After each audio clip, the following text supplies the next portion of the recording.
बनारस में आने के बाद वह क्या चीज़ है जो हर आदमी के मुंह से निकलती है?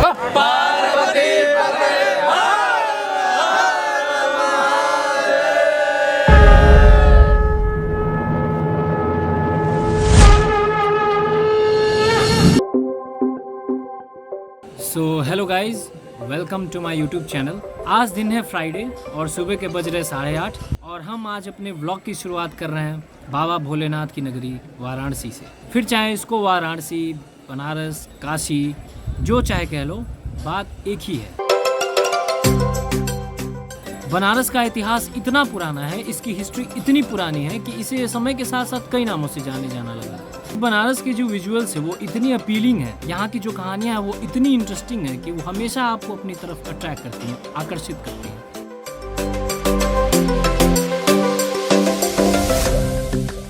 फिर वो चाहे गंगा के घाट हो, गंगा की आरती हो, यहाँ की स्ट्रीट फूड हो या यहाँ की गलियाँ हो, वो इतना खूबसूरत, इतना लाजवाब और इतना ठेठ है कि उसका मजा यहाँ आकर ही मिलेगा आपको। सो गाइस, अभी इस वक्त मैं खड़ा हूँ दशाश्वमेध घाट पे और यहाँ हर घाटों की एक अपनी कहानी है, एक अपनी हिस्ट्री है।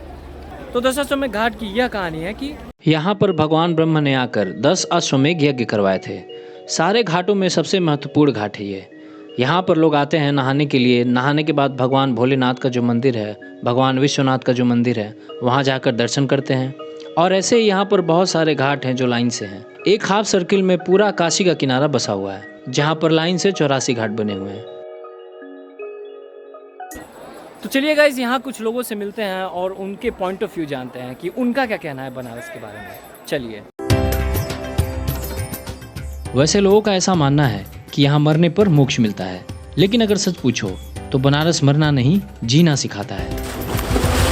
इसलिए अगर आप घूमने के शौकीन हैं और ज़िंदगी जीना चाहते हैं तो बनारस जरूर आएं। मेरा यकीन है कि यहाँ आने के बाद आपको यहाँ से जाने का मन नहीं करेगा, क्योंकि लोग बनारस घूमते नहीं, जीते हैं। और ऐसा मैं नहीं कहता, बल्कि हर बनारसी कहता है। बनारस मतलब शहर नहीं है, बनारस है आपको बताएगा कि ज़िंदगी क्या है। कहने का अर्थ है कि बनारस जो है अनोखा है, अनूठा है, इसके जैसा कोई कुछ है ही नहीं। अपने आप में बसा लेगा, रमा लेगा। बनारस बताएगा कि ज़िंदगी कैसी खूबसूरत बनाई है। पूरी दुनिया में यहाँ के जैसे लोग नहीं मिलेंगे। अल्लाह मस्त जीवन जीने वाले हैं। पूरी दुनिया में आप अकेला फील कर रहे हैं, पूरा डिप्रेस फील कर रहे हैं, मतलब हर तरह से आपको लग रहा है कि हमारा कोई नहीं है, तो आप बनारस में आ जाइए। बनारस आपको अपना लेता है। यहाँ पे जो अकेलेपन से एकांत की अनुभूति होती है, वो बनारस एक सफ़र कराता है।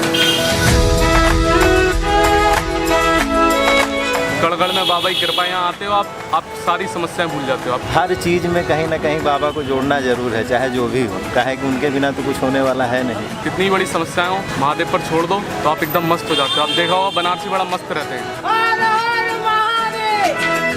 फक्कड़ फकीर की तरह बाबा भोले की नगरी में हिंदू मुसलमान मिलकर एक जगह, एक घाट पे रहने, पानी पीने, खाना खाने वाले लोग हैं। ईद है, दिवाली है, कोई भी त्यौहार है, सब मिल के मनाते और बहुत जश्न से मनाते हैं। बनारस गलियों का शहर है, यहाँ बहुत सकरी गलियाँ हैं, आप गलियों को घूमिएगा जरूर।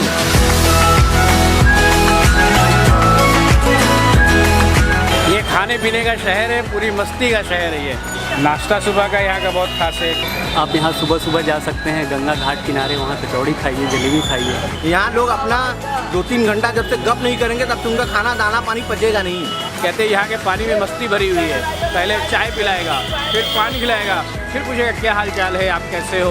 तो यहाँ किसी को क्या करके बुलाते हैं, जैसे बुलाना है, का हो गुरु, का हलवा, तो वो जवाब देता है बढ़िया वाह, तू बतावा। भैया यहाँ पे जो है सब गुरु है, कौनो चेला नहीं है। तो एक कहावत है यहाँ की, यहाँ का बच्चा है ज्ञानी, क्योंकि हमारे बाबा हैं औगड़ मसानी।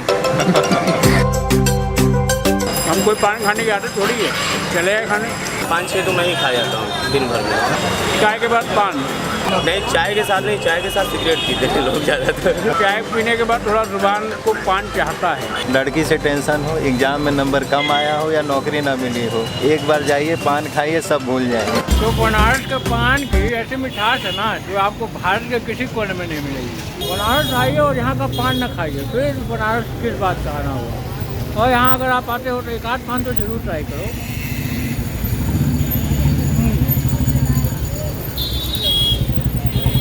काफ़ी लजीज पान है। बनारस का पान फेमस है और यहाँ की बनारसी साड़ियाँ। साड़ी के बारे में बताने की ज़रूरत नहीं है, ये विश्व प्रसिद्ध होती है। ऐश्वर्या राय की शादी में गई थी 5 लाख रुपए की, और अंबानी फैमिली में जो शादी हुई है उसमें साड़ियाँ गई थी 2-2, 3-3, 4-4 लाख रुपए तक की। अनुष्का शर्मा ने जो अपनी शादी में साड़ी पहनी थी ना, ये बनारस चौक से गई थी। वैसे तो बनारस में देखा जाए तो गाली बहुत फेमस है। बनारस में आ गए तो इसका अलग भौकाल है, लोग बोलते हैं ना भौकाली। हाँ,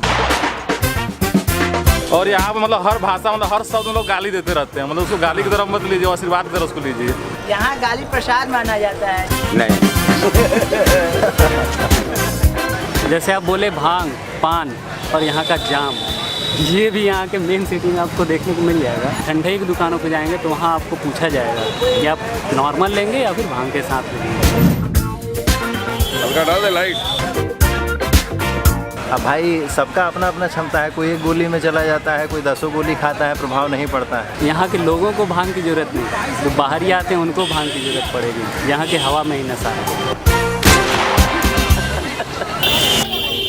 तो बनारस के इस एपिसोड में आज ये हमारा दूसरा दिन है। आज हम बाबा विश्वनाथ के दर्शन करने जा रहे हैं। फिर बाबा विश्वनाथ के दर्शन करने के बाद काल भैरव का दर्शन करेंगे। वेल गाइस, मैं मंदिर के अंदर का कुछ भी विजुअल्स आपको दिखा नहीं पाऊँगा क्योंकि कैमरा और मोबाइल फ़ोन ये सब अलाउ है नहीं। सो अगर आप भी आते हो अपने साथ फ़ोन लाते हो तो आप यहाँ पे लॉकर रूम में, जैसे छोटे छोटे यहाँ आसपास लॉकर रूम्स बने हुए हैं, वहाँ आप अपने फ़ोन को डिपॉजिट कर सकते हो। फिर बाद में दर्शन करने के बाद आप फ़ोन को वापस ले सकते हो। ऐसे ही लॉकर्स की दुकानें बनी हुई हैं।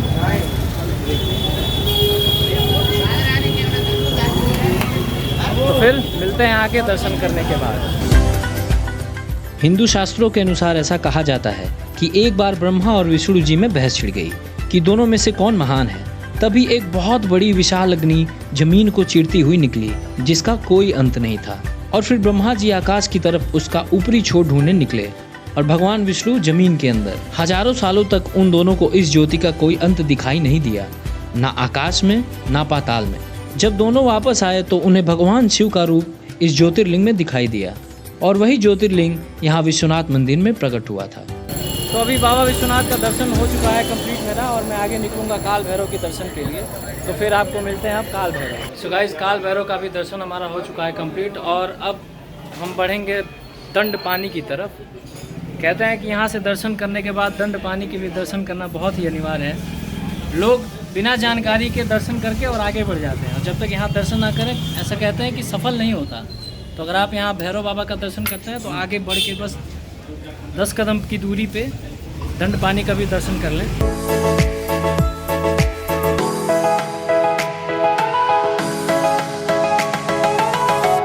काशी में हर एक घाट का अपना एक अलग महत्व है। जैसे 80 घाट, यहाँ पर 80 नदी गंगा नदी में आकर मिलती है और उसका संगम होता है। और इसके अलावा यहाँ पर 2 ऐसे घाट हैं जिनका एक अपना बिल्कुल अलग महत्व है, जिन्हें महाशमशान के नाम से जाना जाता है। एक है हरिश्चंद्र घाट और दूसरा मणिकर्णिका घाट।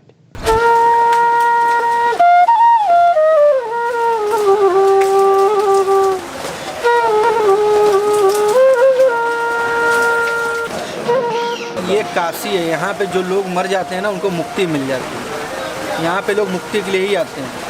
मैं यहाँ पार्ट टाइम बैठता हूँ, बाकी मेरा प्रोफेशनल फ्लूट है ही मेरा, चलता रहता है इसी तरह। जब से मैं पैदा हुआ तब से ये देख रहा हूँ। नॉर्मल है, 24 घंटा उन लोग दिखते रहते हैं, कोई डर कोई भय नहीं है। बाकी जो लोग बाहर से आते हैं उन लोगों को डर लगता है, लेकिन ऐसा कुछ है नहीं। ये सबसे शुद्ध चीज़ है, जो आया है और उसे जाना है, यही सत्य है। अंतरात्मा जो फील करता है कि हाँ यहाँ पे सत्य है, यही लास्ट में यही होना है। सब इंसान मिट्टी का बना हुआ है, उसके साथ यही होना है। बस सही बात।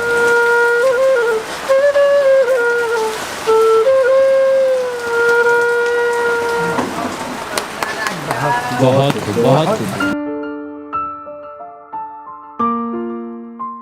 जीवन और मृत्यु के चक्र से ऊपर है मोक्ष, और मोक्ष से ऊपर है काशी की ये यात्रा जिसका कोई अंत नहीं।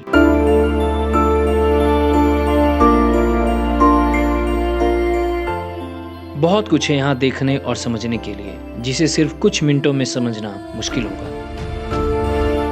इसलिए इस व्लॉग को फिलहाल यहीं पर रोकना ठीक होगा। कुछ देर के इंतजार के बाद फिर से मिलते हैं बनारस में।